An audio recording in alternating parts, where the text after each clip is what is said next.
क्या आपको पता है कि मरने के बाद क्या होता है? अच्छा, नहीं पता? चलो मैं बता देता हूँ। मरने के बाद आप सीधा जन्नत जाते हैं, जहां पर शराब और शबाब की कोई कमी नहीं होगी और हर मोमिन के पास अपनी 72 हूरों का पर्सनल स्टॉक भी होगा। हेलो दोस्तों, मैं हूं सुरेंद्र नेगी और चैनल में आपका स्वागत है। और अभी जो मैंने कहा वो बिल्कुल सच है और ऐसा मैं नहीं, ये मौलवी कह रहे हैं। सुनो, जो जन्नत में तुम्हारे लिए अल्लाह अज़्ज़ व जल ने तैयार की हुई। देखो तुम्हारे मालिक ने तुम मुसलमानों के लिए क्या क्या चीजें तैयार कर रखी कि कम दर्जे की हूरें जो होंगी उनकी आंखें गिलाफी होंगी, खूबसूरत गिलाफ जैसी आंखें उनकी।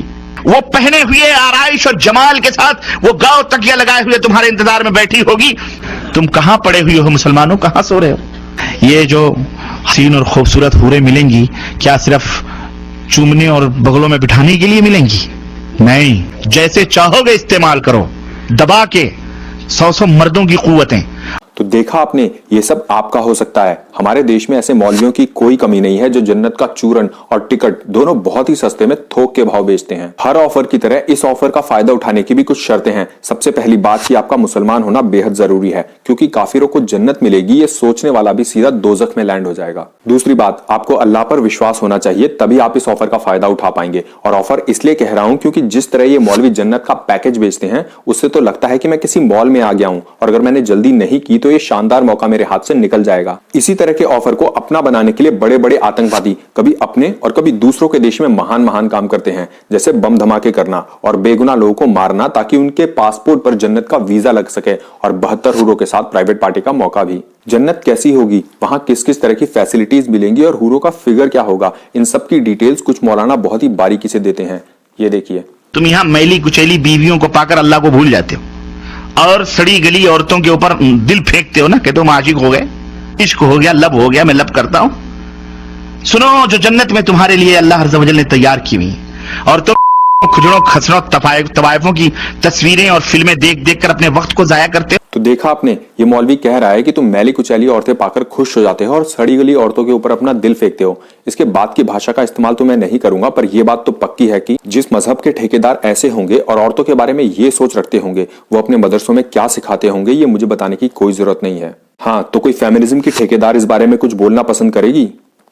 अरे मैं पूछ भी क्यों रहा हूं, मुझे पता है कोई फेमिनिस्ट इस बारे में कुछ नहीं बोलेगी। और आखिर कहे भी क्यों? क्योंकि उसको पता है कि उसका अंजाम क्या हो सकता है। इन लोगों की नजरों में औरतों की क्या इज्जत है वो तो दिख ही रहा है। सोचने वाली बात यह है कि जब ये खुले में सबके सामने इस तरह की बातें कर सकते हैं तो अकेले में क्या बताते और सिखाते होंगे। कुछ मौलवी कहते हैं कि हिंदुओं से दूरी बनाकर रखो, उन्हें हिंदू त्योहार पर बधाई मत दो क्योंकि ऐसा करना इस्लाम में हराम है।